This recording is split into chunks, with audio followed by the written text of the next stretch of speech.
Daniel chapter 1. In the 3rd year of the reign of Jehoiakim king of Judah, Nebuchadnezzar king of Babylon came to Jerusalem and besieged it. And the Lord delivered Jehoiakim king of Judah into his hand, along with some of the articles from the temple of God. These he carried off to the temple of his God in Babylonia, and put in the treasure house of his God. Then the king ordered Ashpenaz, chief of his court officials, to bring in some of the Israelites from the royal family and the nobility, young men without any physical defect, handsome, showing aptitude for every kind of learning, well-informed, quick to understand, and qualified to serve in the king's palace. He was to teach them the language and literature of the Babylonians. The king assigned them a daily amount of food and wine from the king's table. They were to be trained for 3 years, and after that they were to enter the king's service. Among these were some from Judah: Daniel, Hananiah, Mishael, and Azariah. The chief official gave them new names: to Daniel the name Belteshazzar, to Hananiah Shadrach, to Mishael Meshach, and to Azariah Abednego. But Daniel resolved not to defile himself with the royal food and wine, and he asked the chief official for permission not to defile himself this way. Now God had caused the official to show favor and sympathy to Daniel, but the official told Daniel, "I am afraid of my lord the king, who has assigned your food and drink. Why should he see you looking worse than the other young men your age? The king would then have my head because of you." Daniel then said to the guard whom the chief official had appointed over Daniel, Hananiah, Mishael, and Azariah, "Please test your servants for 10 days. Give us nothing but vegetables to eat and water to drink. Then compare our appearance with that of the young men who eat the royal food, and treat your servants in accordance with what you see." So he agreed to this, and tested them for 10 days. At the end of the 10 days they looked healthier and better nourished than any of the young men who ate the royal food. So the guard took away their choice food and the wine they were to drink, and gave them vegetables instead. To these 4 young men God gave knowledge and understanding of all kinds of literature and learning, and Daniel could understand visions and dreams of all kinds. At the end of the time set by the king to bring them in, the chief official presented them to Nebuchadnezzar. The king talked with them, and he found none equal to Daniel, Hananiah, Mishael, and Azariah. So they entered the king's service. In every matter of wisdom and understanding about which the king questioned them, he found them 10 times better than all the magicians and enchanters in his whole kingdom. And Daniel remained there until the 1st year of King Cyrus. Chapter 2. In the 2nd year of his reign, Nebuchadnezzar had dreams. His mind was troubled, and he could not sleep. So the king summoned the magicians, enchanters, sorcerers, and astrologers to tell him what he had dreamed. When they came in and stood before the king, he said to them, "I've had a dream that troubles me, and I want to know what it means." Then the astrologers answered the king in Aramaic, "O king, live forever. Tell your servants the dream, and we will interpret it." The king replied to the astrologers, "This is what I have firmly decided. If you do not tell me what my dream was and interpret it, I will have you cut into pieces and your houses turned into piles of rubble. But if you tell me the dream and explain it, you will receive from me gifts and rewards and great honor. So tell me the dream and interpret it for me." Once more they replied, "Let the king tell his servants the dream, and we will interpret it."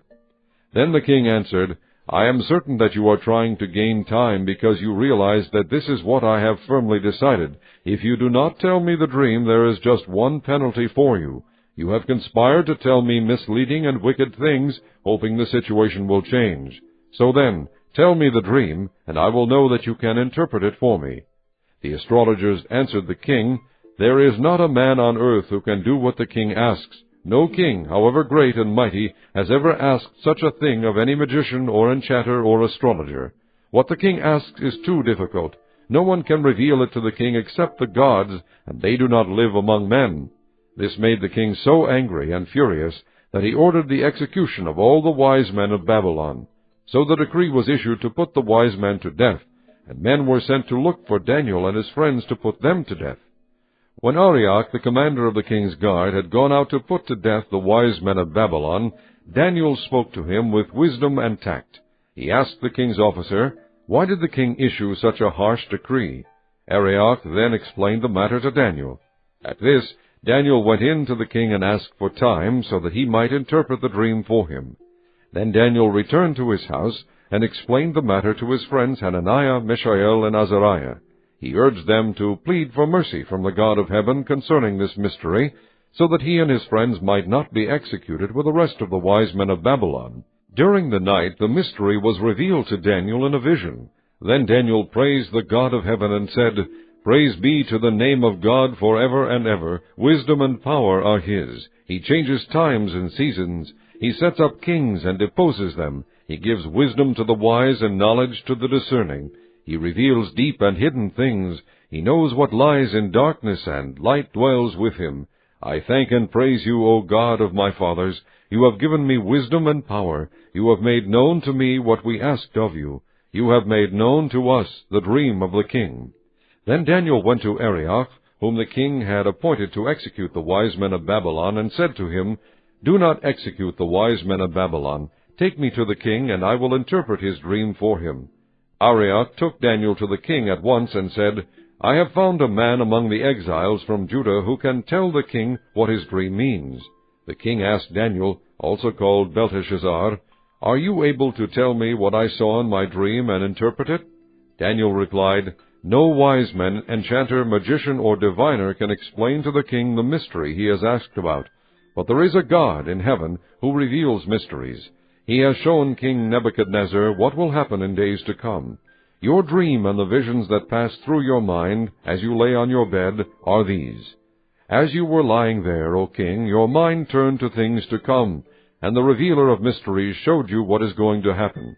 As for me, this mystery has been revealed to me, not because I have greater wisdom than other living men, but so that you, O king, may know the interpretation, and that you may understand what went through your mind. You looked, O king, and there before you stood a large statue, an enormous, dazzling statue, awesome in appearance. The head of the statue was made of pure gold, its chest and arms of silver, its belly and thighs of bronze, its legs of iron, its feet partly of iron and partly of baked clay. While you were watching, a rock was cut out, but not by human hands. It struck the statue on its feet of iron and clay, and smashed them. Then the iron, the clay, the bronze, the silver, and the gold were broken to pieces at the same time, and became like chaff on a threshing floor in the summer. The wind swept them away without leaving a trace, but the rock that struck the statue became a huge mountain, and filled the whole earth. This was the dream, and now we will interpret it to the king. You, O king, are the King of kings. The God of heaven has given you dominion and power and might and glory.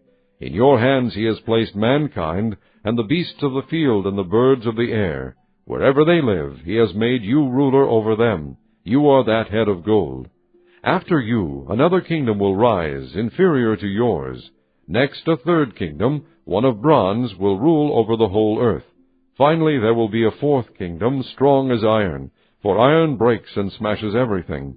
And as iron breaks things to pieces, so it will crush and break all the others. Just as you saw that the feet and toes were partly of baked clay and partly of iron, so this will be a divided kingdom, yet it will have some of the strength of iron in it, even as you saw iron mixed with clay. As the toes were partly iron and partly clay, so this kingdom will be partly strong and partly brittle. And just as you saw the iron mixed with baked clay, so the people will be a mixture, and will not remain united any more than iron mixes with clay. In the time of those kings, the God of heaven will set up a kingdom that will never be destroyed, nor will it be left to another people. It will crush all those kingdoms and bring them to an end, but it will itself endure forever. This is the meaning of the vision of the rock cut out of a mountain, but not by human hands, a rock that broke the iron, the bronze, the clay, the silver, and the gold to pieces. The great God has shown the king what will take place in the future. The dream is true, and the interpretation is trustworthy. Then King Nebuchadnezzar fell prostrate before Daniel and paid him honor, and ordered that an offering and incense be presented to him. The king said to Daniel, Surely your God is the God of gods and the Lord of kings and a revealer of mysteries, for you were able to reveal this mystery. Then the king placed Daniel in a high position and lavished many gifts on him. He made him ruler over the entire province of Babylon, and placed him in charge of all its wise men. Moreover, at Daniel's request, the king appointed Shadrach, Meshach, and Abednego administrators over the province of Babylon, while Daniel himself remained at the royal court. Chapter 3. King Nebuchadnezzar made an image of gold 90 feet high and 9 feet wide, and set it up on the plain of Dura in the province of Babylon. He then summoned the satraps, prefects, governors, advisers, treasurers, judges, magistrates, and all the other provincial officials to come to the dedication of the image he had set up. So the satraps, prefects, governors, advisers, treasurers, judges, magistrates, and all the other provincial officials assembled for the dedication of the image that King Nebuchadnezzar had set up, and they stood before it. Then the herald loudly proclaimed, "This is what you are commanded to do, O peoples, nations, and men of every language.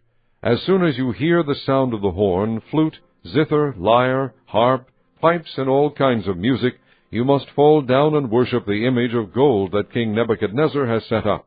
Whoever does not fall down and worship will immediately be thrown into a blazing furnace."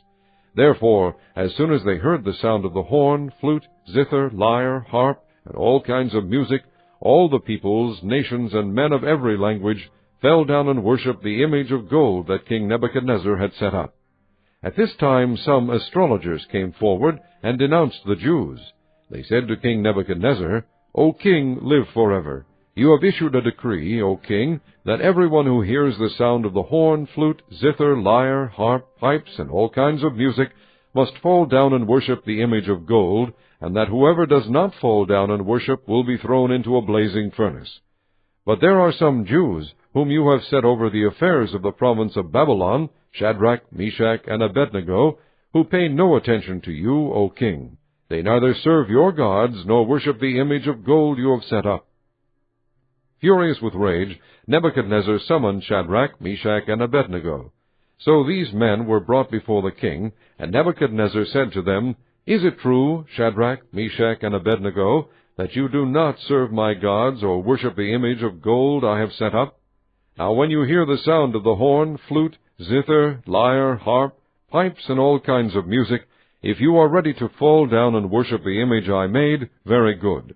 But if you do not worship it, you will be thrown immediately into a blazing furnace. Then what God will be able to rescue you from my hand?" Shadrach, Meshach, and Abednego replied to the king, "O Nebuchadnezzar, we do not need to defend ourselves before you in this matter. If we are thrown into the blazing furnace, the God we serve is able to save us from it, and he will rescue us from your hand, O king. But even if he does not, we want you to know, O king, that we will not serve your gods or worship the image of gold you have set up." Then Nebuchadnezzar was furious with Shadrach, Meshach, and Abednego, and his attitude toward them changed.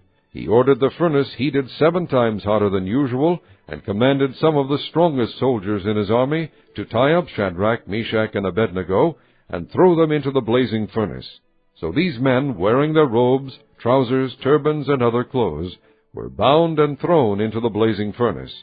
The king's command was so urgent and the furnace so hot that the flames of the fire killed the soldiers who took up Shadrach, Meshach, and Abednego, and these 3 men, firmly tied, fell into the blazing furnace.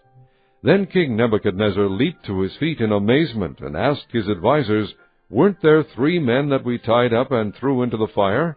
They replied, "Certainly, O king." He said, "Look, I see 4 men walking around in the fire, unbound and unharmed, and the 4th looks like a son of the gods." Nebuchadnezzar then approached the opening of the blazing furnace and shouted, "Shadrach, Meshach, and Abednego, servants of the Most High God, come out, come here." So Shadrach, Meshach, and Abednego came out of the fire, and the satraps, prefects, governors, and royal advisers crowded around them. They saw that the fire had not harmed their bodies, nor was a hair of their heads singed. Their robes were not scorched, and there was no smell of fire on them. Then Nebuchadnezzar said, "Praise be to the God of Shadrach, Meshach, and Abednego, who has sent his angel and rescued his servants. They trusted in him and defied the king's command, and were willing to give up their lives rather than serve or worship any god except their own God. Therefore I decree that the people of any nation or language who say anything against the God of Shadrach, Meshach, and Abednego be cut into pieces, and their houses be turned into piles of rubble, for no other God can save in this way." Then the king promoted Shadrach, Meshach, and Abednego in the province of Babylon. Chapter 4. King Nebuchadnezzar, to the peoples, nations, and men of every language who live in all the world, may you prosper greatly. It is my pleasure to tell you about the miraculous signs and wonders that the Most High God has performed for me. How great are His signs! How mighty His wonders! His kingdom is an eternal kingdom. His dominion endures from generation to generation. I, Nebuchadnezzar, was at home in my palace, contented and prosperous. I had a dream that made me afraid. As I was lying in my bed, the images and visions that passed through my mind terrified me. So I commanded that all the wise men of Babylon be brought before me to interpret the dream for me.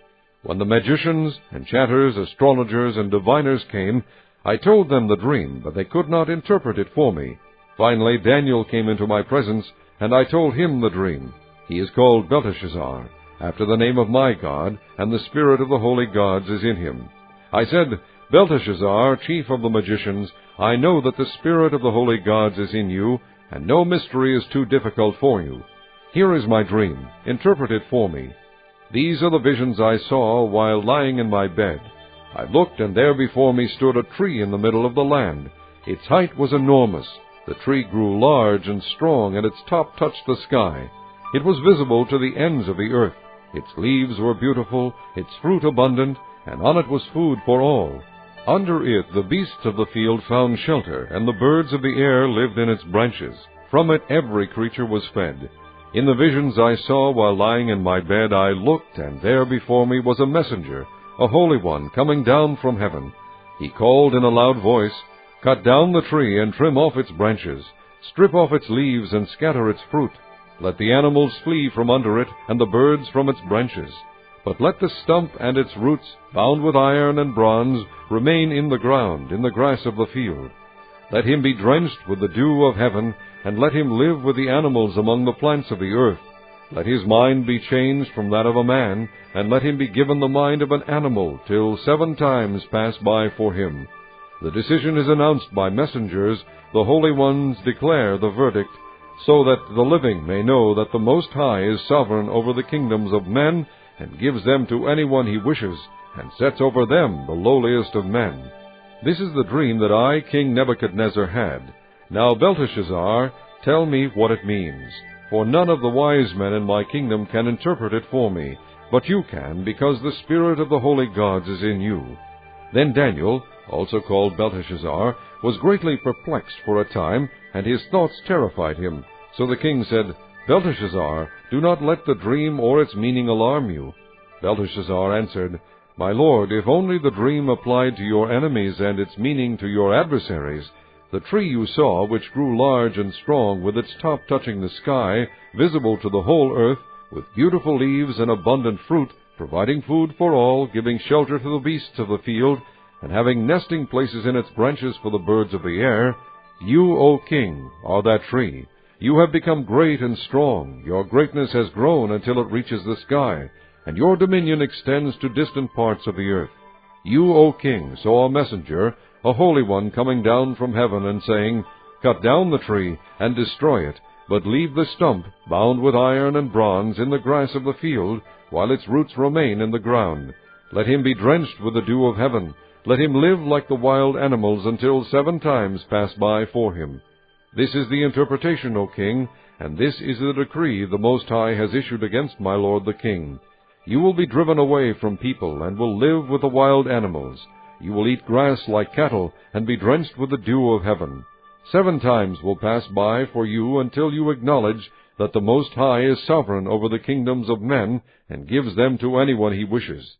The command to leave the stump of the tree with its roots means that your kingdom will be restored to you when you acknowledge that heaven rules. Therefore, O king, be pleased to accept my advice.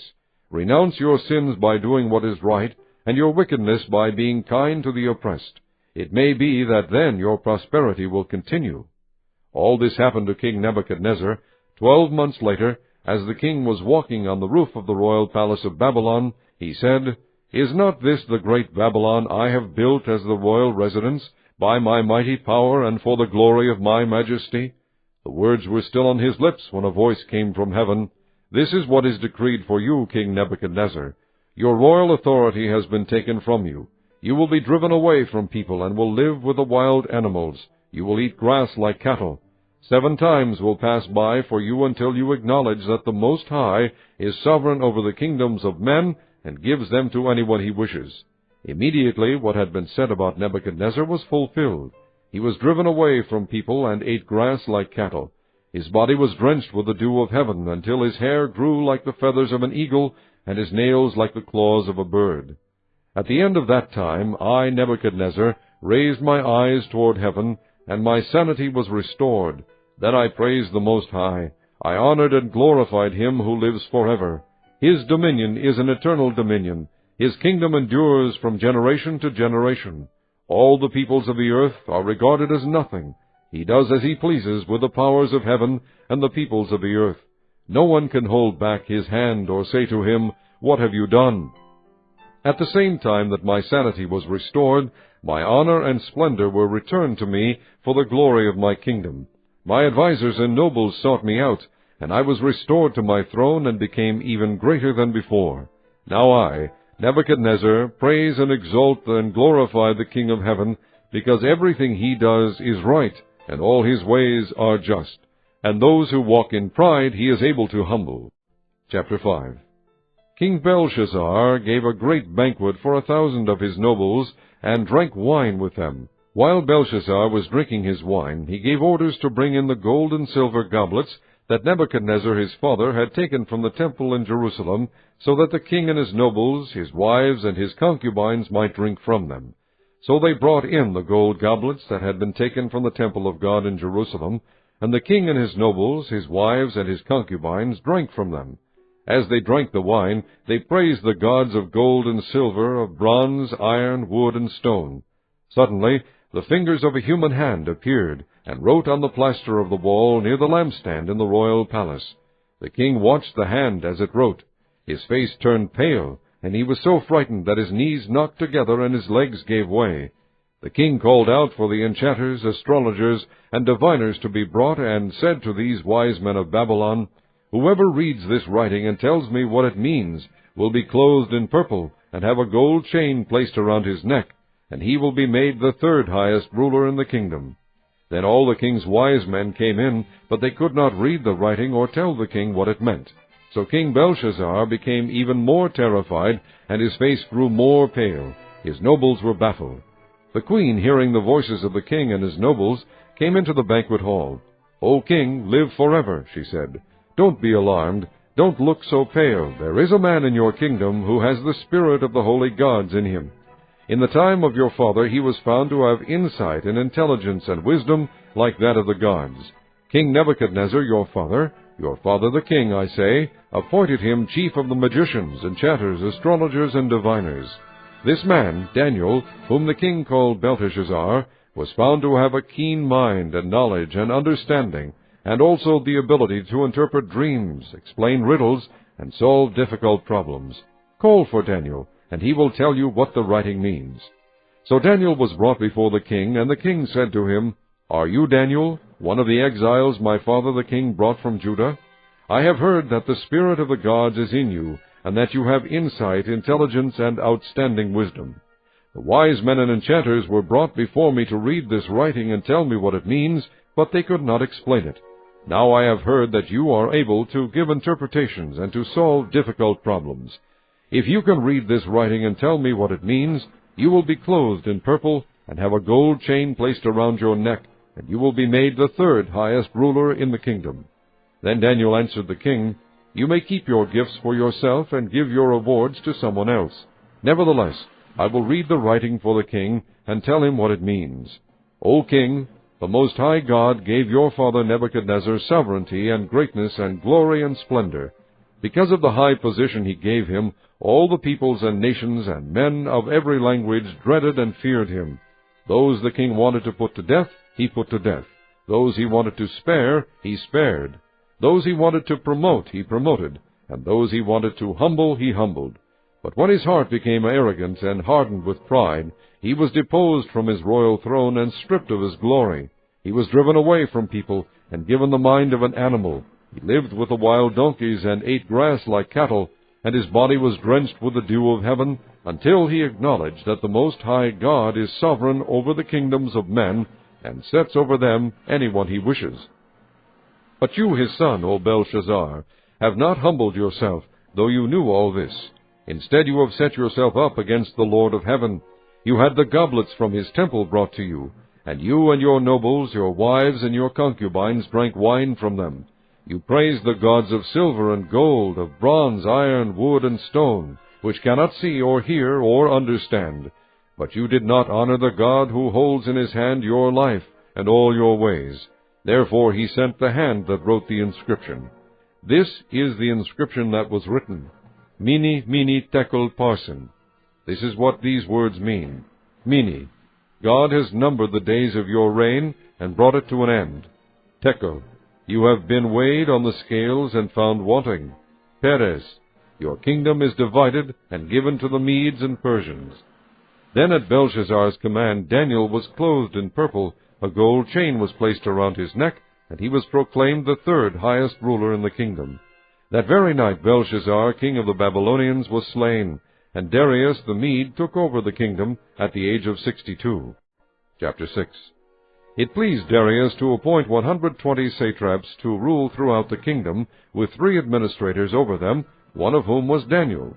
The satraps were made accountable to them, so that the king might not suffer loss.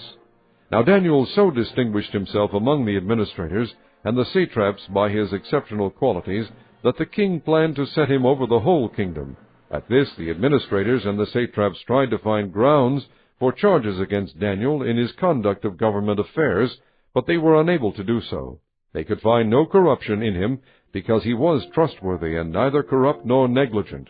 Finally these men said, "We will never find any basis for charges against this man Daniel, unless it has something to do with the law of his God." So the administrators and the satraps went as a group to the king and said, "O King Darius, live forever. The royal administrators, prefects, satraps, advisers, and governors have all agreed that the king should issue an edict and enforce the decree that anyone who prays to any god or man during the next 30 days, except to you, O king, shall be thrown into the lion's den. Now, O king, issue the decree and put it in writing so that it cannot be altered, in accordance with the laws of the Medes and Persians, which cannot be repealed." So King Darius put the decree in writing.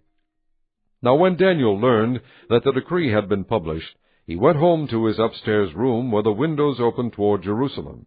3 times a day he got down on his knees and prayed, giving thanks to his God, just as he had done before. Then these men went as a group and found Daniel praying and asking God for help. So they went to the king and spoke to him about his royal decree. "Did you not publish a decree that during the next 30 days anyone who prays to any god or man except to you, O king, would be thrown into the lion's den?" The king answered, "The decree stands, in accordance with the laws of the Medes and Persians, which cannot be repealed." Then they said to the king, "Daniel, who is one of the exiles from Judah, pays no attention to you, O king, or to the decree you put in writing. He still prays 3 times a day." When the king heard this, he was greatly distressed. He was determined to rescue Daniel, and made every effort until sundown to save him. Then the men went as a group to the king and said to him, "Remember, O king, that according to the law of the Medes and Persians, no decree or edict that the king issues can be changed." So the king gave the order, and they brought Daniel and threw him into the lion's den. The king said to Daniel, "May your God, whom you serve, continually rescue you." A stone was brought and placed over the mouth of the den, and the king sealed it with his own signet ring and with the rings of his nobles, so that Daniel's situation might not be changed. Then the king returned to his palace and spent the night without eating and without any entertainment being brought to him, and he could not sleep. At the first light of dawn the king got up and hurried to the lion's den. When he came near the den, he called to Daniel in an anguished voice, "Daniel, servant of the living God, has your God, whom you serve continually, been able to rescue you from the lions?" Daniel answered, "O king, live forever. My God sent his angel, and he shut the mouths of the lions. They have not hurt me, because I was found innocent in his sight, nor have I ever done any wrong before you, O king." The king was overjoyed and gave orders to lift Daniel out of the den. And when Daniel was lifted from the den, no wound was found on him, because he had trusted in his God. At the king's command, the men who had falsely accused Daniel were brought in and thrown into the lion's den, along with their wives and children, and before they reached the floor of the den, the lions overpowered them and crushed all their bones. Then King Darius wrote to all the peoples, nations, and men of every language throughout the land, "May you prosper greatly. I issue a decree that in every part of my kingdom people must fear and reverence the God of Daniel. For he is the living God, and he endures forever. His kingdom will not be destroyed. His dominion will never end. He rescues and he saves. He performs signs and wonders in the heavens and on the earth. He has rescued Daniel from the power of the lions." So Daniel prospered during the reign of Darius and the reign of Cyrus the Persian. Chapter 7. In the first year of Belshazzar, king of Babylon, Daniel had a dream, and visions passed through his mind as he was lying on his bed. He wrote down the substance of his dream. Daniel said, "In my vision at night I looked, and there before me were the 4 winds of heaven churning up the great sea. 4 great beasts, each different from the others, came up out of the sea. The first was like a lion, and it had the wings of an eagle. I watched until its wings were torn off, and it was lifted from the ground, so that it stood on 2 feet like a man, and the heart of a man was given to it.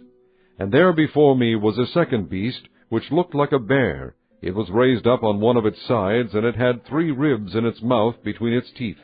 It was told, 'Get up and eat your fill of flesh.' After that I looked, and there before me was another beast, one that looked like a leopard, and on its back it had 4 wings like those of a bird. This beast had 4 heads, and it was given authority to rule. After that in my vision at night I looked, and there before me was a 4th beast, terrifying and frightening and very powerful. It had large iron teeth. It crushed and devoured its victims and trampled underfoot whatever was left. It was different from all the former beasts, and it had 10 horns. While I was thinking about the horns, there before me was another horn, a little one, which came up among them, and 3 of the first horns were uprooted before it. This horn had eyes like the eyes of a man, and a mouth that spoke boastfully. As I looked, thrones were set in place, and the Ancient of Days took his seat. His clothing was as white as snow, the hair of his head was white like wool. His throne was flaming with fire, and its wheels were all ablaze. A river of fire was flowing, coming out from before him. Thousands upon thousands attended him. 10,000 times 10,000 stood before him. The court was seated, and the books were opened. Then I continued to watch because of the boastful words the horn was speaking. I kept looking until the beast was slain, and its body destroyed and thrown into the blazing fire. The other beasts had been stripped of their authority, but were allowed to live for a period of time. In my vision at night I looked, and there before me was one like a son of man, coming with the clouds of heaven. He approached the Ancient of Days, and was led into his presence. He was given authority, glory, and sovereign power. All peoples, nations, and men of every language worshipped him. His dominion is an everlasting dominion that will not pass away, and his kingdom is one that will never be destroyed. I, Daniel, was troubled in spirit, and the visions that passed through my mind disturbed me. I approached one of those standing there and asked him the true meaning of all this. So he told me and gave me the interpretation of these things. The 4 great beasts are 4 kingdoms that will rise from the earth. But the saints of the Most High will receive the kingdom and will possess it forever. Yes, forever and ever. Then I wanted to know the true meaning of the 4th beast, which was different from all the others and most terrifying, with its iron teeth and bronze claws, the beast that crushed and devoured its victims and trampled underfoot whatever was left. I also wanted to know about the 10 horns on its head, and about the other horn that came up, before which 3 of them fell, the horn that looked more imposing than the others, and that had eyes and a mouth that spoke boastfully. As I watched, this horn was waging war against the saints and defeating them, until the Ancient of Days came and pronounced judgment in favor of the saints of the Most High, and the time came when they possessed the kingdom. He gave me this explanation. The 4th beast is a 4th kingdom that will appear on earth. It will be different from all the other kingdoms, and will devour the whole earth, trampling it down and crushing it. The 10 horns are 10 kings who will come from this kingdom. After them another king will arise, different from the earlier ones. He will subdue 3 kings. He will speak against the Most High, and oppress his saints, and try to change the set times and the laws. The saints will be handed over to him for a time, times and a half a time. But the court will sit, and his power will be taken away and completely destroyed forever. Then the sovereignty, power, and greatness of the kingdoms under the whole heaven will be handed over to the saints, the people of the Most High. His kingdom will be an everlasting kingdom, and all rulers will worship and obey him. This is the end of the matter. I, Daniel, was deeply troubled by my thoughts, and my face turned pale, but I kept the matter to myself. Chapter 8. In the 3rd year of King Belshazzar's reign, I, Daniel, had a vision after the one that had already appeared to me. In my vision I saw myself in the citadel of Susa in the province of Elam. In the vision I was beside the Ulai canal. I looked up, and there before me was a ram with 2 horns, standing beside the canal, and the horns were long. One of the horns was longer than the other, but grew up later. I watched the ram as he charged toward the west and the north and the south. No animal could stand against him, and none could rescue from his power. He did as he pleased and became great. As I was thinking about this, suddenly a goat with a prominent horn between his eyes came from the west, crossing the whole earth without touching the ground. He came toward the 2-horned ram I had seen standing beside the canal, and charged at him in great rage. I saw him attack the ram furiously, striking the ram and shattering his 2 horns. The ram was powerless to stand against him. The goat knocked him to the ground and trampled on him, and none could rescue the ram from his power. The goat became very great, but at the height of his power his large horn was broken off, and in its place 4 prominent horns grew up toward the 4 winds of heaven. Out of one of them came another horn, which started small, but grew in power to the south, and to the east, and toward the beautiful land. It grew until it reached the host of the heavens, and it threw some of the starry host down to the earth and trampled on them. It set itself up to be as great as the prince of the host.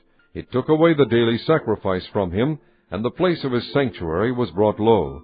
Because of rebellion, the host of the saints and the daily sacrifice were given over to it. It prospered in everything it did, and truth was thrown to the ground. Then I heard a holy one speaking, and another holy one said to him, How long will it take for the vision to be fulfilled?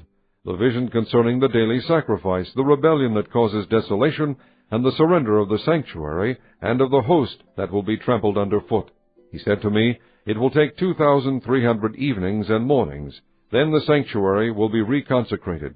While I, Daniel, was watching the vision and trying to understand it, there before me stood one who looked like a man, and I heard a man's voice from the Ulai calling, Gabriel, tell this man the meaning of the vision. As he came near the place where I was standing, I was terrified and fell prostrate. Son of man, he said to me, understand that the vision concerns the time of the end. While he was speaking to me, I was in a deep sleep, with my face to the ground. Then he touched me and raised me to my feet. He said, I am going to tell you what will happen later in the time of wrath, because the vision concerns the appointed time of the end. The 2-horned ram that you saw represents the kings of Media and Persia. The shaggy goat is the king of Greece, and the large horn between his eyes is the first king. The 4 horns that replace the one that was broken off represent 4 kingdoms that will emerge from his nation, but will not have the same power. In the latter part of their reign, when rebels have become completely wicked, a stern-faced king, a master of intrigue, will arise. He will become very strong, but not by his own power.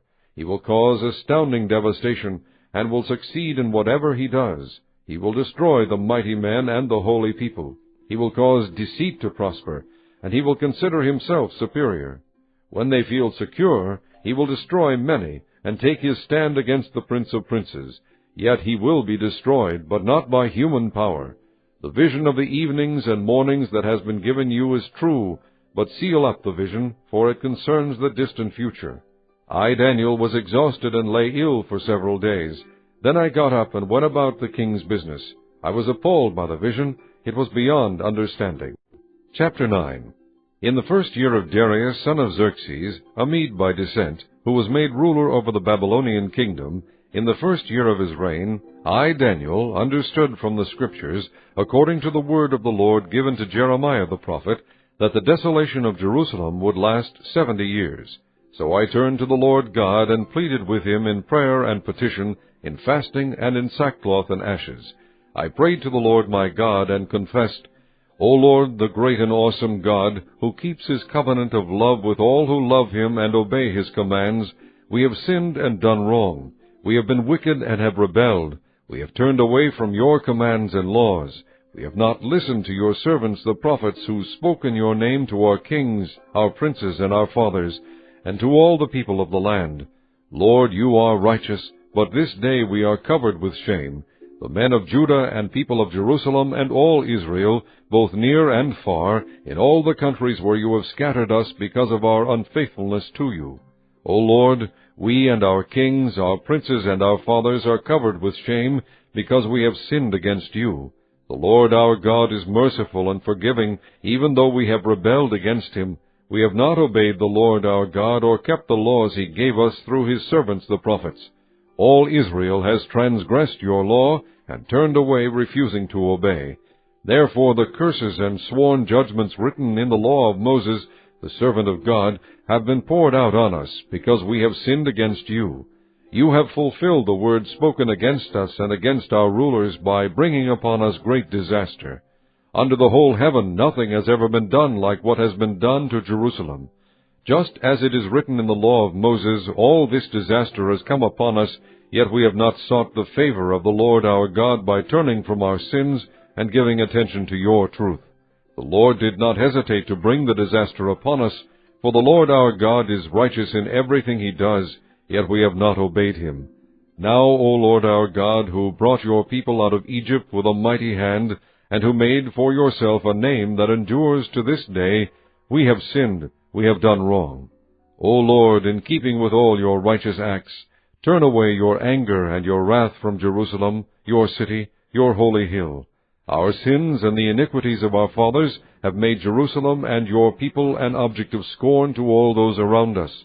Now, our God, hear the prayers and petitions of your servant. For your sake, O Lord, look with favor on your desolate sanctuary. Give ear, O God, and hear. Open your eyes and see the desolation of the city that bears your name. We do not make requests of you because we are righteous, but because of your great mercy, O Lord. Listen, O Lord, forgive. O Lord, hear and act. For your sake, O my God, do not delay, because your city and your people bear your name. While I was speaking and praying, confessing my sin and the sin of my people Israel, and making my request to the Lord my God for his holy hill, while I was still praying, Gabriel, the man I had seen in the earlier vision, came to me in swift flight about the time of the evening sacrifice. He instructed me and said to me, Daniel, I have now come to give you insight and understanding. As soon as you began to pray, an answer was given, which I have come to tell you, for you are highly esteemed. Therefore consider the message and understand the vision. 70 sevens are decreed for your people and your holy city to finish transgression, to put an end to sin, to atone for wickedness, to bring in everlasting righteousness, to seal up vision and prophecy, and to anoint the most holy. Know and understand this, from the issuing of the decree to restore and rebuild Jerusalem, until the Anointed One, the ruler, comes, there will be 7 sevens, and 62 sevens. It will be rebuilt with streets and a trench, but in times of trouble. After the 62 sevens, the Anointed One will be cut off, and will have nothing. The people of the ruler who will come will destroy the city and the sanctuary. The end will come like a flood. War will continue until the end, and desolations have been decreed. He will confirm a covenant with many for 1 7. In the middle of the 7, he will put an end to sacrifice and offering. And on a wing of the temple he will set up an abomination that causes desolation, until the end that is decreed is poured out on him. Chapter 10. In the 3rd year of Cyrus, king of Persia, a revelation was given to Daniel, who was called Belteshazzar. Its message was true, and it concerned a great war. The understanding of the message came to him in a vision. At that time I, Daniel, mourned for 3 weeks. I ate no choice food, no meat or wine touched my lips, and I used no lotions at all until the 3 weeks were over. On the 24th day of the 1st month, as I was standing on the bank of the great river, the Tigris, I looked up, and there before me was a man dressed in linen, with a belt of the finest gold around his waist. His body was like chrysolite, his face like lightning, his eyes like flaming torches, his arms and legs like the gleam of burnished bronze, and his voice like the sound of a multitude. I, Daniel, was the one who saw the vision. The men with me did not see it, but such terror overwhelmed them that they fled and hid themselves. So I was left alone, gazing at this great vision. I had no strength left. My face turned deathly pale, and I was helpless. Then I heard him speaking, and as I listened to him, I fell into a deep sleep, my face to the ground. A hand touched me and set me trembling on my hands and knees. He said, "Daniel, you who are highly esteemed, consider carefully the words I am about to speak to you, and stand up, for I have now been sent to you." And when he said this to me, I stood up trembling. Then he continued, "Do not be afraid, Daniel, since the first day that you set your mind to gain understanding, and to humble yourself before your God, your words were heard, and I have come in response to them. But the prince of the Persian kingdom resisted me 21 days. Then Michael, one of the chief princes, came to help me, because I was detained there with the king of Persia. Now I have come to explain to you what will happen to your people in the future, for the vision concerns a time yet to come." While he was saying this to me, I bowed with my face toward the ground and was speechless. Then one who looked like a man touched my lips, and he opened my mouth and began to speak. I said to the one standing before me, "I am overcome with anguish because of the vision, my lord, and I am helpless. How can I, your servant, talk with you, my lord? My strength is gone, and I can hardly breathe." Again the one who looked like a man touched me and gave me strength. "Do not be afraid, O man highly esteemed," he said. "Peace, be strong now, be strong." When he spoke to me, I was strengthened and said, "Speak, my lord, since you have given me strength." So he said, "Do you know why I have come to you? Soon I will return to fight against the prince of Persia, and when I go, the prince of Greece will come. But first I will tell you what is written in the book of truth. No one supports me against them except Michael your prince." Chapter 11. And in the first year of Darius the Mede, I took my stand to support and protect him. Now then, I tell you the truth. 3 more kings will appear in Persia, and then a 4th, who will be far richer than all the others. When he has gained power by his wealth, he will stir up everyone against the kingdom of Greece. Then a mighty king will appear, who will rule with great power and do as he pleases. After he has appeared, his empire will be broken up and parceled out toward the 4 winds of heaven. It will not go to his descendants, nor will it have the power he exercised, because his empire will be uprooted and given to others. The king of the south will become strong, but one of his commanders will become even stronger than he, and will rule his own kingdom with great power. After some years they will become allies. The daughter of the king of the south will go to the king of the north to make an alliance, but she will not retain her power, and he and his power will not last. In those days she will be handed over, together with her royal escort and her father, and the one who supported her. One from her family line will arise to take her place. He will attack the forces of the king of the north and enter his fortress. He will fight against them and be victorious. He will also seize their gods, their metal images, and their valuable articles of silver and gold, and carry them off to Egypt. For some years he will leave the king of the north alone. Then the king of the north will invade the realm of the king of the south, but will retreat to his own country. His sons will prepare for war and assemble a great army, which will sweep on like an irresistible flood and carry the battle as far as his fortress. Then the king of the south will march out in a rage and fight against the king of the north, who will raise a large army, but it will be defeated. When the army is carried off, the king of the south will be filled with pride, and will slaughter many thousands, yet he will not remain triumphant. For the king of the north will muster another army, larger than the first, and after several years he will advance with a huge army fully equipped. In those times many will rise against the king of the south. The violent men among your own people will rebel in fulfillment of the vision, but without success. Then the king of the north will come and build up siege ramps, and will capture a fortified city. The forces of the south will be powerless to resist. Even their best troops will not have the strength to stand. The invader will do as he pleases. No one will be able to stand against him. He will establish himself in the beautiful land, and will have the power to destroy it. He will determine to come with the might of his entire kingdom, and will make an alliance with the king of the south. And he will give him a daughter in marriage in order to overthrow the kingdom. But his plans will not succeed or help him. Then he will turn his attention to the coastlands, and will take many of them. But a commander will put an end to his insolence, and will turn his insolence back upon him.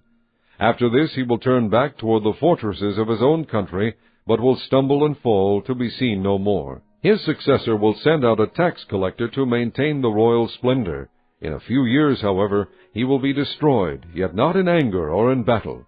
He will be succeeded by a contemptible person who has not been given the honor of royalty. He will invade the kingdom when its people feel secure, and he will seize it through intrigue. Then an overwhelming army will be swept away before him. Both it and a prince of the covenant will be destroyed.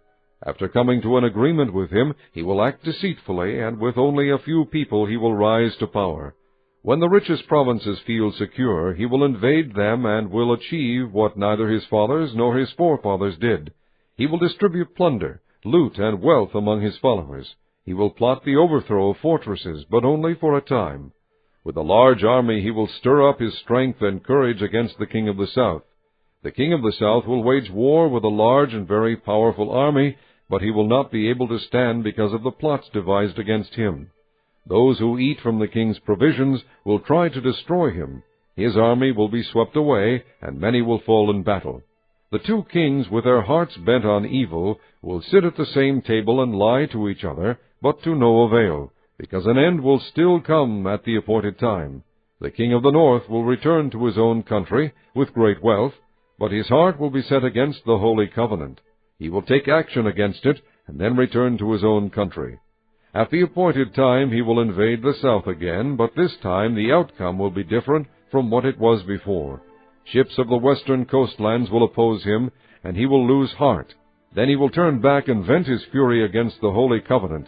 He will return and show favor to those who forsake the holy covenant. His armed forces will rise up to desecrate the temple fortress, and will abolish the daily sacrifice. Then they will set up the abomination that causes desolation. With flattery he will corrupt those who have violated the covenant, but the people who know their God will firmly resist him. Those who are wise will instruct many, though for a time they will fall by the sword, or be burned or captured or plundered. When they fall, they will receive a little help, and many who are not sincere will join them. Some of the wise will stumble, so that they may be refined, purified, and made spotless until the time of the end, for it will still come at the appointed time.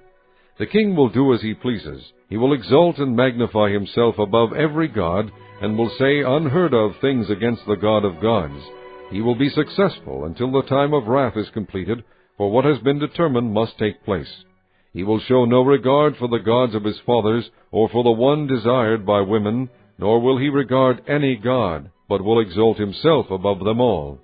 Instead of them he will honor a god of fortresses, a god unknown to his fathers. He will honor with gold and silver, with precious stones and costly gifts. He will attack the mightiest fortresses with the help of a foreign god, and will greatly honor those who acknowledge him. He will make them rulers over many people, and will distribute the land at a price. At the time of the end the king of the south will engage him in battle, and the king of the north will storm out against him with chariots and cavalry and a great fleet of ships. He will invade many countries and sweep through them like a flood. He will also invade the beautiful land. Many countries will fall, but Edom, Moab, and the leaders of Ammon will be delivered from his hand. He will extend his power over many countries. Egypt will not escape. He will gain control of the treasures of gold and silver and all the riches of Egypt, with the Libyans and Nubians in submission. But reports from the east and the north will alarm him, and he will set out in a great rage to destroy and annihilate many. He will pitch his royal tents between the seas at the beautiful holy mountain. Yet he will come to his end, and no one will help him. Chapter 12. At that time Michael, the great prince who protects your people, will arise. There will be a time of distress such as has not happened from the beginning of nations until then. But at that time your people, everyone whose name is found written in the book, will be delivered. Multitudes who sleep in the dust of the earth will awake, some to everlasting life, others to shame and everlasting contempt. Those who are wise will shine like the brightness of the heavens, and those who lead many to righteousness like the stars forever and ever. But you, Daniel, close up and seal the words of the scroll until the time of the end. Many will go here and there to increase knowledge. Then I, Daniel, looked, and there before me stood two others, one on this bank of the river, and one on the opposite bank. One of them said to the man clothed in linen, who was above the waters of the river, How long will it be before these astonishing things are fulfilled?" The man clothed in linen, who was above the waters of the river, lifted his right hand and his left hand toward heaven, and I heard him swear by him who lives forever, saying, "It will be for a time, times and a half a time. When the power of the holy people has been finally broken, all these things will be completed." I heard, but I did not understand. So I asked, "My Lord, what will the outcome of all this be?" He replied, "Go your way, Daniel, because the words are closed up and sealed until the time of the end. Many will be purified, made spotless, and refined, but the wicked will continue to be wicked. None of the wicked will understand, but those who are wise will understand. From the time that the daily sacrifice is abolished, and the abomination that causes desolation is set up, there will be 1290 days. Blessed is the one who waits for and reaches the end of the 1335 days. As for you, go your way till the end. You will rest, and then at the end of the days you will rise to receive your allotted inheritance."